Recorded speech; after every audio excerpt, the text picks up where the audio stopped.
ဒီပိုင်းလေးကိုကြည့်ရှုနေကြတဲ့နေနေရတကယ်ချင်းနဲ့အားလုံးပဲမင်္ဂလာပါခင်ဗျာကျွန်တော်ဒီဗီဒီယိုဖိုင်လေးမှာဆိုလို့ရှိရင် Adobe Photoshop နဲ့ပတ်သက်တဲ့အခြေခံလေးတွေကိုတင်ဆက်ပေးမှာဖြစ်ပါတယ်ပေါ့နော်ဒါကကြတော့ဒီနေ့ဗီဒီယိုဖိုင်လေးကတော့ Adobe Photoshop Basic 1ပေါ့နော်Basic 1မှာဆိုရင်သိထားရမယ့်အရာလေးတွေကခဏခဏဘယ်လိုမျိုးလေ့လာရမလဲ Photoshop ကိုကပိုင်ပိုင်နိုင်ဖြစ်အောင်အခြေခံလေးတွေကိုသိရှိဖို့တော့ဒီကျွန်တော်ရဲ့ဒီ Photoshop channel လေးမှာဒီ iWall Photoshop channel လေးမှာတင်ပေးသွားမှာဖြစ်တယ်ပေါ့နော်ဟုတ်ကဲ့ပါအဲ့တော့ဒီနေ့ Photoshop Basic 1ပေါ့နော် Basic 1ဆိုရင်ကျွန်တော်တို့ Adobe Photoshop ကိုဖွင့်လိုက် Adobe Photoshop တော့အားလုံးထဲမှာရှိမယ်လို့ထင်တယ်မရှိဘူးဆိုလို့ရှိရင်ကျွန်တော်ရဲ့ Bamit.com ဆိုတဲ့ website မှာတွားပြီးတော့ download ရတယ်ပေါ့နော် software လေးပေါ့နော် okay ကျွန်တော်တို့ Adobe Photoshop ကိုစပြီးတော့လေ့လာမယ့်သူတွေအတွက်ပေါ့နော်ဒီဗီဒီယိုဖိုင်လေးတွေကအရန်ကောင်းပါတယ်ပေါ့နော်ကွမ်ကိုအိမ်မှာနေနေကိုကြည့်လို့ရတယ်သင်လို့ရအောင်လို့ကျွန်တော်အသေးစိတ်ပေါ့နော် Photoshop ကိုသင်တမ်းမတက်ဘဲနဲ့ဒီဗီဒီယိုဖိုင်လေးကြည့်ပြီးတော့တက်လို့ရအောင်အခြေခံကနေကနားလဲအောင်ရှင်းပြပေးမှာဖြစ်တယ်ပေါ့နော် Photoshop ကိုဖွင့်လိုက်တဲ့ခါကျလို့ရှိရင်ဒီလိုပုံစံလေးမြင်ရတယ်ပေါ့နော်ဒါကကြတော့ဗာလဲဆိုရင် Adobe Photoshop ရဲ့သူနောက်ပေါ်လာတယ်ကျွန်တော်19နောက်ပိုင်းမှာဒီလိုမျိုးလေးပေါ်လာပြီး auto သွားလောက်ထားပြီးတဲ့ design လေးပေါ့နော် reset ဒါဒီအောက်ကဟာကြတော့အရင်တော့ design တွေထွင်ထားတဲ့ဟာတကယ်လို့ဟောရကြည့်ကြတဲ့တကယ်ချင်းမိတ်ဆွေတွေမှာဆိုရင်တော့ Photoshop မှာအရင်ဆုံးမလောက်ရသေးတဲ့ Photoshop ဆိုရင်ဒီလိုမျိုးလေးတွေမရှိဘူးပေါ့နော်ကျွန်တော်စပြီးလေ့လာမယ်ဆိုရင်တော့အရင်ဆုံးဒီဘက်ကဟာလေးတွေကြည့်မယ်ပေါ့နော်ဒီဘက်ဟာလေးတွေမှာဆိုလို့ရှိရင်ဒါကြတော့ new file ဒါကြတော့ open ဆိုတာကတပ်ပုံတွေ file တွေကို design ဆွဲထားတဲ့ဟာတွေကိုထည့်ဖို့ new file ဆိုတာကြတော့paper အသစ်ကိုဖန်တီးဖို့ပေါ့နော်အဲ့တော့ကျွန်တော် Photoshop ကိုစပြီးလေ့လာမှာဖြစ်တဲ့ကြောင့်မို့လို့ကျွန်တော်အရင်ဆုံးဒီ new file လေးရဲ့သဘောပြပေးမယ်ဟုတ်ကဲ့နော် new file လေးရဲ့သဘောပြမယ်ဆိုရင် new file ကို click တစ်ချက်နှိပ်လိုက်အဲ့ဒါဆိုဒီလိုပေါက်တက်လာတယ်နော်ဒါ Photoshop Basic 1မှာပေါ့နော်ဒီလိုပေါက်တက်လာတယ်ဒါဆိုရင်ဒါကကြတော့ဒီမှာ resign ကကြတော့ဒါကျွန်တော်တို့အရင်ကလောက်ထားတဲ့ design အဲ့ဒီမှာ save ကိုနှိပ်လိုက်မယ်ဆိုရင်ဒီမှာဆိုရင်ဒါသိမ်းထားတာဘာမှမရှိဘူးဟုတ်နော်ပိုတိုနှိပ်လိုက်တဲ့ခါမှာပိုတိုနဲ့ပတ်သက်တဲ့ site ဒါတွေကကြတော့ကျွန်တော်တို့ကတသက် paper ပေါ့နော်ဒီမှာကျ new တစ်ခုမှဒါ paper တစ်ခုကိုယူဖို့ paper ဆိုတဲ့သဘောတရားကဘယ်လိုမျိုးလဲကျွန်တော်တို့အမြင်မှာကြည့်မယ်ဆိုရင်တော့ A4 A30 အဲ့လိုမျိုးပေါ့နော်တပ်ပုံ site full size site ဒီလိုမျိုးလေးတွေအစဒီမှာရွေးချယ်ရမှာဖြစ်တယ်ကိုကဘယ် design ကိုဆွဲမှာလဲကိုကဘယ်လိုပုံမျိုး site ကိုပြင်မှာလဲပေါ့နော်A4 site ကိုပြင်မယ်ဆိုရင် A4 ရွေးပြရမယ်အဲ့ဒီမှာတော့ဒီလိုမျိုးအများကြီးရှိတယ်ပေါ့နော်နောက်ဆုံးမှာတော့ဒီမှာ video နဲ့ပတ်သက်တာဒါကကြတော့ video 80 site ဆိုရင်ကျွန်တော်တို့ YouTuber တွေဆိုရင်တော့တော်တော်များများသုံးကြတယ်ဘယ်လိုမျိုးလဲဆိုရင်ကျွန်တော် YouTube ရဲ့ဒီကျွန်တော်တို့ဒီ screen မှာပေါ့နော်ပုံလေးကိုမထောက်ဗီဒီယိုမကြည့်ခင်မှာပုံပေါ်ဖို့ဒါဆိုရင်ကျွန်တော်ဗီဒီယို site နဲ့1920 1080ဆိုတဲ့ဒီ site နဲ့ကိုကျွန်တော်တို့ကလောက်ရတယ်ပေါ့နော်ရွေးချယ်ရတယ် paper ရွေးပြီးတော့မှ design ဆွဲရတာဟုတ်ကဲ့ပါဒီမှာကျတော့ကိုကြိုက်တဲ့ဟာ photo ဆိုရင်လည်း photo မှာရှိတဲ့သက်ဆိုင်နဲ့ paper site တွေဓာတ်ပုံ site တွေပေါ့နော်print မှာလည်းရှိတယ်ဒီဘက်မှာ website မှာဆိုရင်လည်း website နဲ့ပတ်သက်တဲ့ဒါ website တွေမှာသုံးတဲ့ site တွေကိုဒါရွေးချယ်လို့ရတယ်ပေါ့နော်ဒါအများကြီးပဲပေါ့ဖုန်းဆိုရင်ဖုန်းနဲ့ပတ်သက်တဲ့ site တွေအများကြီးပဲပေါ့နော်ဒါတွေမှာရွေးချယ်လို့ရတယ်ကိုကြိုက်တဲ့ design ကို paper တစ်ခုရွေးလိုက်ရုံပဲဒါပေမဲ့ကျွန်တော်ဒီဗီဒီယိုပိုင်းမှာအခြေခံဖြစ်တဲ့ကြောင့်မို့လို့ကျွန်တော်ပယ်ထဲသွားလိုက်မယ်ဆိုရင် photo ထဲကနေပြီးတော့ဒီမှာကျွန်တော်ဓာတ်ပုံ site 46 site လေးပဲရွေးလိုက်မယ်တစ်ချက်ထောက်လိုက်တယ်နော် photo ထောက်ပြီးဒီမှာ46 site လေးကိုထောက်လိုက်ထောက်ပြီးတော့ဒီဘက်မှာကျွန်တော်တစ်ချက်ပြမယ်ဒါကြတော့ weight နဲ့ height ဆိုတာရှိတယ် weight နဲ့ height မှာ weight နဲ့ height ကို तू က weight နဲ့ height တင်ကို तू ကဒါ down line နဲ့အလျာ like ကိုရွေးချယ်တာပေါ့နော်အဲ့ဒီမှာဆိုတာကို down line ရွေးချင်ရင် down line ပြီးသွားလို့ရှိရင်ကိုအလျာ like ရွေးချင်အလျာ like အဲ့လိုမျိုးလေးပါကိုကရွေးချယ်လို့ရတယ်ပေါ့နော်ဒါညနေပြင်တစ်ခုယူတာနောက်ပြီးဒီမှာ insert ဒါကြတော့ကိုရဲ့ဒီ paper ပေါ့ဒီ Photoshop မှာကိုက centimeter နဲ့ design တွေဆွဲတဲ့ခါကျရင်ဒါတွေသုံးရလိမ့်မယ်ပေါ့နော်centimeter တိုင်းတာနဲ့လုပ်ချင်တာလားဒါမှမဟုတ်ရင်ဒီ insert ဆိုတဲ့ဒီလက်မတိုင်းတာနဲ့လုပ်ချင်တာလားအဲ့လိုမျိုးမီလီယံမီတာနဲ့လုပ်ချင်တာလားကိုကြိုက်တဲ့ design နဲ့ကိုရွေးချယ်တာနောက်ပိုင်းကျရင်တော့သိလိမ့်မယ်ပေါ့နော်ဒီမှာတော့ inch ကိုပဲရွေးထားပေးမယ်နောက်ပြီးရင် downlight ကိုရွေးထားပေးမယ်ကျန်တဲ့ဟာတော့တိတ်ပြီးတော့ပြင်စရာမလိုဘူးပေါ့နော်နောက်ပိုင်း design တွေဆွဲလာတဲ့ခါတော့မှပြင်ရမှာcolor ကိုကြတော့ဘာ color ထားမဆိုရင်အဖြူပဲပြီးရင် crack ကိုနှိပ်လိုက်လို့ရှိရင်ဒါဆိုရင်ကျွန်တော်တို့ paper စာမျက်နှာကြီးတစ်ခုကိုရရှိမှာဖြစ်တယ်ပေါ့နော်အဲ့တော့ဒီမှာโอเคဒါဆိုရင်တော့ကျွန်တော်တို့ဒီမှာ paper စာမျက်နှာကြီးတစ်ခုကိုရရှိမှာဖြစ်တယ်ပေါ့နော်ဟုတ်ကဲ့ပါအဲ့တော့ဒီလို paper စာမျက်နှာကြီးတစ်ခုကိုကျွန်တော်တို့က paper စာမျက်နှာကြီးတစ်ခုကိုကျွန်တော်တို့ရရှိသွားပြီဆိုလို့ရှိရင်ကျွန်တော်တို့အဲ Photoshop နဲ့ပတ်သက်တဲ့အခြေခံသဘောတရားလေးတွေသိထားရမယ်အဆင့်လေးတွေရှိတယ်ပေါ့နော်ဒီအပေါ်ဆုံးဟာလေးတွေရဲ့နောက်ပြီးအောက်ကတည်းက2တွေပေါ့နော်ဒီ2ဘားမှာရှိတဲ့ဟာတွေအကုန်လုံးကိုကျွန်တော်တို့ကသိရှိရမှဒီဇိုင်းဆွဲလို့နားလဲမှာပေါ့နော်ဟုတ်ကဲ့ပါအဲ့တော့အရင်ဆုံးကျွန်တော်တို့ဒီမှာဆိုရှင်းပြခြင်းတဲ့ခါလေးတွေကဒီ2ဘားတွေကိုအခုအခြေခံဗီဒီယိုဖိုင်တွေမှာကြတော့ဒီ2ဘားတွေကိုကကနနာဘလို့အသုံးပြုမလဲတခုချင်းစီရဲ့လှုပ်ဆောင်ချက်ကဘားတွေလဲဒါတွေကို level basic လိုက်ပေါ့နော်1 2 3နဲ့ရှင်းပြပေးပါမယ်အဲ့ဆိုရင်အခုဒီ profile လေးထိမှာတော့အားလုံးရလိမ့်မယ်ပေါ့နော် file new သွားပြီးတော့ဒီ new paper တခုဖန်တာပေါ့နော်အဲ့တော့ဒီပုံမှာတွေ့လား new paper တခုလောက်လိုက်တိုင်းကိုဒီမှာ paper ဟာဒီလိုပုံစံလေးလက်ပေါ်တာအချက်ချက်ကလေးနဲ့နော်ကဲနောက်တစ်ခုထည့်ယူလိုက်မယ် file ကိုသွားမယ် new ကိုသွားမယ်အဲ့ဒါဆို paper size တခုဒီမှာလည်းတူတူပဲ photo သွားပြီးတော့ focus size ဒါ9ခွန် size ကိုရွေးမယ် down လိုက်လားအလျားလိုက်လေကိုကြိုက်တယ်ရွေးမယ်ပြီးရင် crack ကိုနှိပ်လိုက်ရင် okay ဒါဆိုရင်နောက်ထပ်စာမျက်နှာတစ်ခုခုနကကြတာ9ခွန်ဒါ focus အဲ့တော့ဒီမှာတစ်ခုဖြစ်တယ်ဒီမှာတစ်ခုလက်ကလေးထောက်လက်ကလေးထောက်ဒါလေးကိုလက်ကလေးထောက်တယ်ဒါလေးကိုလက်ကလေးထောက်လိုက်ဒီဘက်စာမျက်နှာကိုသွားခြင်းဒါလေးကိုလက်ကလေးထောက်ဒီဘက်စာမျက်နှာသွားခြင်းဒီမှာလက်ကလေးထောက်ကဲနောက်ထပ်စာမျက်နှာတစ်ခုထပ်ယူမယ် file ကိုသွားမယ် new ကိုသွားမယ်ပြီးွားရင်ဒီမှာဒီမှာ2-3 size တစ်ချက်ထောက်မယ်ပူတူမှာလည်းရရနော်2-3 size ထောက်တယ်ပြီးရင် crack ကိုနှိပ်လိုက် okay ဒါဆိုရင်စာမျက်နှာဘယ်နှခုဖြစ်သွားပြီလဲ3ခု size 3ခုပေါ့နော်ဒီမှာတစ်ခုလက်ကလေးထောက်ဒီမှာတစ်ခုလက်ကလေးထောက်ဒီမှာလက်ကလေးထောက်ဒါဆိုရင်ကျွန်တော်တို့ဒီ Photoshop ရဲ့ web speed မျက်နှာပြင်လေးကို paper အတိယူတဲ့နေကိုရလိမ့်မယ်ပေါ့နော်။ဘာကြောင့် paper တစ်ခုယူရလဲဆိုကျွန်တော်တို့ကိုပြုပြင်မဲ့ design ကိုဆွဲမဲ့ design ဒါမှမဟုတ်ရင်ကိုပြုပြင်တဲ့ photo ရဲ့ site ကိုကင်မရာတွေကအမျိုးမျိုးရိုက်တယ်တို့ကင်မရာကြီးနဲ့ပဲရိုက်ဖုန်းနဲ့ပဲရိုက်ဘယ်လိုပဲရိုက်ပေါ့နော်။ကိုယူမဲ့ design ကိုက site တိကျချိုးခြင်းတော့ဒီမှာ file ကနေပြီးတော့ new paper သွားပြီးတော့ကို site ကိုရွေးချယ်ဒါနောက်ပိုင်းသိတာလိမ့်မယ်ပေါ့နော်အခုဒီ brand လေးကအခြေခံဖြစ်တဲ့အတွက်ကြောင့်မို့လို့ကိုရွေးချယ်တဲ့နည်းလမ်းလေးတွေရောသိလိမ့်မှာနော် file ကနေ new သွားပေးပါယူတယ်ကဲအဲ့ဆိုရင်ကျွန်တော်တို့ဒီ Photoshop တွေကိုကျွန်တော်တို့ဓာတ်ပုံထည့်ကြည့်မယ်ကိုရဲ့မိမိဓာတ်ပုံပေါ့နော်ဓာတ်ပုံထည့်မယ်ဆိုရင် file ကိုသွားမယ် open ကိုသွားမယ် open သွားပြီးတော့ဒီမှာကိုဓာတ်ပုံပေးနေရမှာရှိတယ်လက်ကလစ်နဲ့နော် file ကိုလက်ကလစ်ထောက်တယ် open ကိုလက်ကလစ်ထောက်လိုက်တယ်ပြီးရင်ကိုရဲ့ဓာတ်ပုံပေးထဲမှာရှိလဲကိုရှာလိုက်ကိုဓာတ်ပုံဘယ်ထဲမှာရှိလဲပေါ့ကိုဓာတ်ပုံ okay အဲ့ဆိုကျွန်တော်ဒီမှာဒီကဓာတ်ပုံလေးကိုတစ်ခုရွေးလိုက်မယ်Photoshop ဒီဓာတ်ပုံလေးတစ်ချက်ထောက်လိုက်မယ်ပြီးရင် open ကိုထောက်ဒါမှမဟုတ်နှစ်ချက်ထောက်လည်းရရင်နော် double click နှိပ်လည်းရတယ်လက်ကနေ double click နှိပ်လည်းရတယ်ဒါပေမဲ့ open ကိုလည်းထောက်လိုက် okay ဒါဆိုလို့ရှိရင်တော့ကျွန်တော် Photoshop ထဲကိုဓာတ်ပုံတစ်ပုံရောက်ရှိသွားပြီ photo ပေါ့နော်အဲ့ဆိုဘယ်မှာဆိုတော့400မှာဒီဘက်ကကျတော့စက္ကူဒီဘက်ကလည်းစက္ကူ paper ဒီဘက်ကလည်းစက္ကူ paper တကယ်လို့ဒီစက္ကူ paper ကိုဖြတ်ချင်တယ်ဆိုရင်ဒီကချက်ချီကလေးကိုနှိပ်လိုက်ဒီချက်ချီကလေးကိုနှိပ်လိုက်ရင်ဘာလို့လဲ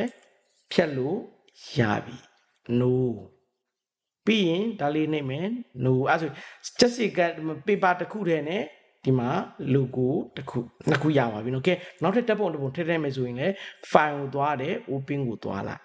ဓာတ်ပုံမိမိရဲ့ဓာတ်ပုံထည့်ခြင်းထည့်လို့ရတယ်လို့ပြတာနော်ကျွန်တော်ဓာတ်ပုံပေးနားမှာရှိတယ်ရှာမယ် desktop ကိုထောက်တယ်လက်ကလစ်ထောက်လိုက်တယ်ပြီးွားရင်ကိုဓာတ်ပုံပေးနားမှာရှိတယ်ရှာမယ်ဘယ် file ထဲမှာကိုထည့်တာလဲပေါ့okay ဒီထဲမှာမရှိဘူးနော်ဓာတ်ပုံတွေဘယ်မှာရှိလဲမသိဘူးဓာတ်ပုံတွေကokay အဲ့ဒါဆိုကျွန်တော်ဒီဟာလေးတစ်ခုတည်းကိုပဲရွေးချယ်လိုက်မယ်ဒါလေးကိုရွေးချယ်လိုက်မယ် okay ဒါလည်းပုတ်တူပဲเนาะဓာတ်ပုံကမထည့်ပြဘူးကိုဖုံကကွန်ပျူတာထဲမှာအဲ့တော့မရှိဘူးဟုတ်မရှိဘူးညမရှိဘူးညဓာတ်ပုံတွေက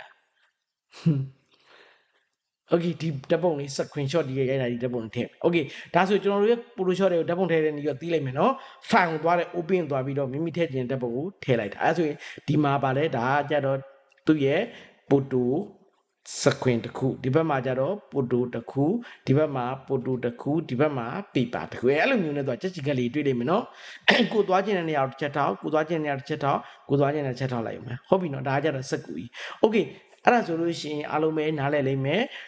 ဒီ paper နဲ့ you တိဆောက်တာလည်းရလိမ့်မယ်နောက်ပြီး Photoshop တွေကိုတပုံထည့်တာလည်းရလိမ့်မယ်ဒါဆိုနှစ်ခုရပြီနော် ဟုတ်ပြီနော်ကဲနောက်တစ်ခုဘာလုပ်မလဲဆိုရင်ဒီမှာဒီအားကျတော့ selection 2ဒီ selection 2ရဲ့အောက်မှာကျတော့ဒါကကျတော့ဒီအားမှု2ဒီမှု2ရဲ့အောက်မှာ selection 2တစ်ချက်ထောက်လိုက်ဒီ2ကိုကိုကလိုချင်တစ်ချက်ထောက်လိုက်အဲ့တော့2ကို selection ဖြစ်သွားတော့လား तू ကကျတော့ဘာလုပ်တာလဲဆိုလို့ရှိရင် तू ကဟိုဟာလောက်တာဆက်လက်ပေးတာအဲ့ဆိုကျွန်တော်တို့ဒီမှာဒီဘက်ကကျွန်တော်တို့ဒီ paper ဒီဟာလေးကိုတစ်ချက်ထောက်မယ်နော်ဒီညာလေးကိုထောက်လိုက်မယ်ဒီဘက် paper လေးသွားမယ်သွားပြီးဒီဟာကိုကျွန်တော်ဒီ logo ဒီစာသားလေးကိုကျွန်တော်ဟိုဘက်ဒီဘက်ထဲကိုရွှေ့ကျင်တယ်ဘယ်လိုလုပ်မလဲဆိုရင်ဒီစာကိုတစ်ချက်ထောက်ပြီးဒီမှာဒါလေးကိုဆက်လက်ပေးလိုက်ခုနက selection 2ကိုထောက်ပြီးတော့ဒီမှာ select ပေးလိုက်ဖိပြီးတော့လက်ကလေးလေးဖိလိုက်ညာလေးဖိလိုက်ဖိပြီးဆွဲလာတာနော်လက်ကလေးလေးဖိပြီးဆွဲလာဒီ select ကိုကပြန်ပြုတ်ချင်တော့လွတ်တဲ့နေရာကိုတစ်ချက်ထောက်လိုက်အဲ့ဆို selection အသုံးပြုတဲ့2ရဲ့အသုံးပြုတဲ့နီးလေးကိုရလိုက်မယ်နော်ဒီက select ပေးတဲ့ကောင်ကဒီကနေလို့ဖိလာတယ်ဖိလာပြီးတော့လွတ်လိုက်တယ်လက်ကလေးလွတ်လိုက်အဲ့ဒါ select ဝင်သွားရနော်ကဲလုံးမကိုဒီ select ဝင်တာကိုအသုံးမပြုခြင်းဆိုရင်တစ်ချက်ထောက်လိုက်ဒီနေရာကိုလက်ကလေးပဲထောက်တာနော်လက်ကလေးပဲဖိထားမယ်ဖိထားပြီးရင် select ပေးတယ်ပြီးသွားပြီဒီဘက်ကိုရွှေ့ဖို့အတွက်ကြောင့်မလို့ကျွန်တော်တို့ဘာလုပ်ရမလဲဆိုမူတူကိုပြန်ယူရမယ်ဒီမူတူလေးကိုတစ်ချက်ထောက်လိုက်select ပေးလိုက်တာပေါ့နော်လက်ထောက်ပြီးဒီခု select ပေးထားတဲ့ကိုစလုံးကိုကဖိလိုက်လက်ကလေးဖိပြီးတာဖိလာပြီးတော့မှဒီဘက်ကမလွတ်ရသေးဘူးနော်ဒီဘက်က paper ပေါ်ရောက်ပြီးမလွတ်ရသေးဘူးနော်ဒီကိုရောက်မှလွတ်လိုက်โอเคဒါဆိုရင်ခုနကကျွန်တော်တို့ selection ပေးထားတဲ့ဟာကဒီဘက်ကိုရောက်သွားတယ်โอเคဒါဆိုရင်မလားမြင်ကွင်းညာအပြည့်မပေါ်ဘူးဟုတ်နော်ဒါအပြည့်တွေပေါ့ဒါဆိုရင်ပြန်ပြီးတော့ချိန်ရအောင်ချိန်မယ်ဆိုဒီနေရာမှာဘာလုပ်ပေးရမလဲဆိုရင်အမှတ်ချက်လေးတစ်ချက်ထောက်လိုက်ဒါဆိုရင်ဒီလို၄တောက်လေးပေါ်သွား၄တောက်လေးပေါ်သွားနော်တကယ်လို့၄တောက်မပေါ်ဘူးဆိုရင် keyboard ကနေ control ဖိပြီး T ကိုနှိပ်လိုက်လေရတယ်ဒီလို၄တောက်ပေါ်တယ်နော်ပြီးတော့မှဒီဘက်ကတောက်လေးကိုလက်ကလေးဖိဒီဘက်ကထောက်လေးကိုလက်ကလေးလေးဖိပြီးဒီဘက်ကိုဆွဲလိုက်မယ်ဒီဘက်ကထောက်လေးကိုလက်ကလေးလေးဖိပြီးတော့ဆွဲလိုက်မယ်ဒါဘာလို့လဲဆိုတော့ချိန်တာပေါ့နော်ကိုယူလိုက်တဲ့ဓာတ်ပုံ paper နဲ့ကိုဒီရဲ့ကိုထည့်လိုက်တဲ့ဟာမညီဘူးဆိုရင်ဒီဘက်ထောက်လေးတွေကိုကိုကညှိပြီးတော့လိုက်ချိန်လို့ရတယ်နော်အဲဒီလိုမျိုးလေးလုပ်လို့ရတယ်လိုမျိုးလေးဒီထောက်လေးတွေကိုနော်ဒီထောက်လေးတွေကိုဆွဲချင်းဆွဲချက်ဒါလေးဖိပြီးဒီဘက်ရွှေ့လိုက်အဲဒီလိုမျိုးလေးနော်ဒီလိုဖိပြီးရွှေ့လိုက်โอเคတေချာလေးနားတော့နော်ဒီမှာ Photoshop မှာကျွန်တော်တို့သုံးရတာအများစုကတော့လက်ကလေးလေးဖိပြီးတော့ပဲအများဆုံးသုံးရတာဒီလိုလေးချဲ့တယ်ဆိုတော့ဒါလက်ညှိုးလေးလက်ကလေးလေးဖိပြီးချဲ့ရတယ်ဒါလေးလက်ကလေးလေးဖိပြီးချဲ့တယ်ဟုတ်ပြီနော်โอเคဒီလိုချဲ့ပြီးနေရာကျသွားပြီကိုထားကျင်နေရโอเคပြီဆိုလို့ရှိရင်တော့မလုပ်ရမယ်ဒီမှာကျွန်တော်တို့ကအမှတ်ချက်လေးကိုလက်ကလေးထောက်လိုက်ဖြုတ်လိုက်တယ်ဒီဘက်ကအလုံးလေးခုနအလုံးလေးကိုဖြုတ်မိလိုက်ရင်နော်ခုနပြန်ပြီးကေဆယ်ပြန်ပြရတယ်ဟုတ်ကဲ့ပါအဲ့ဆိုလို့ရှိရင် Photoshop မှာ paper ယူတဲ့နည်းသိသွားပြီနောက်ပြီးသွားလို့ရှိရင်ဓာတ်ပုံထည့်တဲ့နည်းသိသွားပြီနောက်ပြီးရင်ဒီ selection 2နဲ့ move 2နှစ်ခုအသုံးပြုတဲ့နည်းကိုလည်းသိလိမ့်မယ်ပြန်လို့ပြပေးမယ်เนาะ okay အဲ့ဆိုဒီစလုံးပြီးသွားရင်ဒီမှာနောက်ထပ်ဒီမျက်နှာကိုတစ်ချက်ပြန်ထောက်လိုက်ထောက်ပြီးရင်ဒီလိုမှာเนาะဒီ selection ဝင်တာကိုပြန်ဖြုတ်ကျင်တယ်ဆိုရင်ဒီက selection 2တစ်ချက်ထောက်ပြီးရင်လွတ်တဲ့နေရာလေးတစ်ချက်ထောက်လိုက်လက်ကလေးထောက်เนาะပြုတ်သွားပြီ okay ဒီဘက် logo လေးကိုကျွန်တော်ကလိုချင်တယ်ဆိုပါစို့အဲ့ဆိုဒီ logo လေးပြန်ပြီးတော့ select ပေးလိုက်โอเค logo လေးကို select ပေးပြီးတော့ move to တစ်ချက်ထောက်ပြီးတော့ဒါလေးကိုဖိတာမလွတ်နဲ့နော်ဖိတာနော်မလွတ်နဲ့ဒီရောက်ရင်မလွတ်နဲ့ဒီပေါ်တင်လိုက်တယ်နော်ဒီပေါ်တင်လိုက်တယ်မလွတ်သေးဘူးပြီးတော့မှဒီရောက်မှလွတ်တာโอเคအဲ့လိုမျိုးနဲ့လွတ်လိုက်တာနားလဲမယ်နော်ပြန်လို့ပြမယ်နော်ကြည့်မယ်ဒီဟာကိုတစ်ချက်ထောက်လိုက်တယ်ထောက်ရင်ဒီစာမျက်နှာကိုရောက်သွားဒီပို့စာမျက်နှာပြီးရင်မှ selection ပြီးတယ်ပြန်ဖြုတ်လိုက်ဖြုတ်မယ်ဆိုတစ်ချက်ထောက်ဒီလွတ်နေရထောက်လိုက်ဒီ selection 2ကိုယူပြီးတော့လွတ်နေထောက်လိုက်ရင်ပြုတ်သွားတယ်ပြန်ပြီးတော့ select ပြန်ပေးမယ်โอเค select ပြန်ပေးပြီးရင် move to ကိုယူပြီးတော့ဒီကောင်ကိုဓာတ်ပုံပေါ်လက်ကလစ်ထောက်ပြီးဆွဲပြီးဒီနားရောက်မှာဘာလုပ်လဲဒီပေါ်ရောက်မလွတ်ကသေးဘူးနော်လက်ကိုမလွတ်ကသေးဘူးတွေ့လားမလွတ်ထားသေးဘူးနော်ဒီရောက်မှာစာမျက်နှာပေါ်ရောက်မှာလွတ်တယ်โอเคပါအဲ့လိုမျိုးလေးလေ့ကျင့်ကြည့်ပေါ့နော်ရတယ်မရဘူးဆိုတာဒီလိုမျိုးစာမျက်ကိုဓာတ်ပုံခေါင်းပဲဖြစ်ဖြစ်ခန္ဓာကိုယ်ပဲဖြစ်ဖြစ်ကိုလိုချင်တဲ့စက်လုံးပဲဖြစ်ဖြစ်အဲ့ဖိပြီးတော့နောက်ထပ်စာမျက်နှာကိုထည့်ကြည့်ဒါအခြေခံသမားတွေအတွက်အရန်ကိုမှခက်ခဲတယ်ပေါ့နော်ဒါလေးတွေကြော်ဖြတ်သွားရင်နော်နားလည်လိမ့်မယ်โอเคဒါဆိုရင်ဒီမှာဘာလုပ်ရမလဲဒါလေးကိုဆွဲကျင်းရမယ်ဒါဆိုရင်အားလုံးပဲရလိမ့်မယ်လို့မျှော်လင့်နေเนาะဒါလေးဆွဲတင်နိုင်မယ်ဒါလေးဆွဲတင်ကဲနောက်ထပ်တစ်ခု ID selection ပြီးတဲ့ recycle မှာ right click ထောက်လိုက်လက်ကလေးထောက်လိုက် right click ထောက်လိုက်ဒီလိုမျိုးအများကြီးပေါ့ပါတွေ့လားအဲ့ဒီမှာကျွန်တော်အလုံးလေးပေါ့နော်ဒီအလုံးလေးနဲ့ပတ်သက်ပြီးတော့ selection ဘယ်လိုပေးမလဲဘယ်လိုလုပ်မလဲဆိုတာကိုပြပေးမယ်အဲ့တော့ဒီပေါ် right click ထောက်လိုက်မယ်ထောက်ပြီးအလုံးလေးကိုတစ်ချက်ထောက်လိုက်ဒီမှာနော်တစ်ချက်ထောက်ပြီးဒီဘက်ကဒီ paper ကိုပဲပြန်သွားတစ်ချက်ထောက်အဲ့ဒီမှာ selection ဝင်နေတယ်အဲ့တော့သူ့ဖြုတ်ခြင်းနေဆိုရင်လွတ်တဲ့နေရာကိုလက်ကလေးထောက်လိုက် selection ပြုတ်သွားတယ်ပြီးရင်ဒီဟာကိုပဲကျွန်တော်ဒီ logo ပေါ့နော်ဒီ logo ကိုအဝိုင်းလေးယူမယ်အဲ့ဒါဒီကနေလက်ကလေးတွေဖိတာလက်ကလေးဖိရတယ်နော်မရသေးဘူးလွတ်နေရာချက်ထောက်မယ်လက်ကလေးဖိတာမရသေးဘူးလွတ်နေရာထောက်မယ်ဒီကနေစာယူလို့ချက်မယ်โอเคဒါဆိုရင်ဒီအဝိုင်းထဲကိုဝင်သွားပြီဟုတ်တယ်နော်ဝင်သွားပြီဆိုတော့မှလွတ်လိုက်တယ်လက်ကလေးဖြစ်ပြီးဆွဲရတာနော်လေ့ကျင့်ပါနော်ကိုနားမလဲဆိုရင်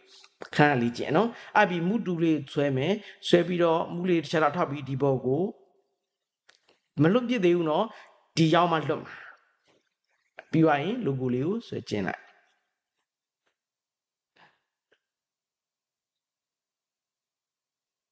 တွေ့ကျင်းရတော့ okay အဲ့ဆိုလို့ရှိရင်ဒီဘန်လေးကိုအမှတ်ချပြန်ဖြုတ်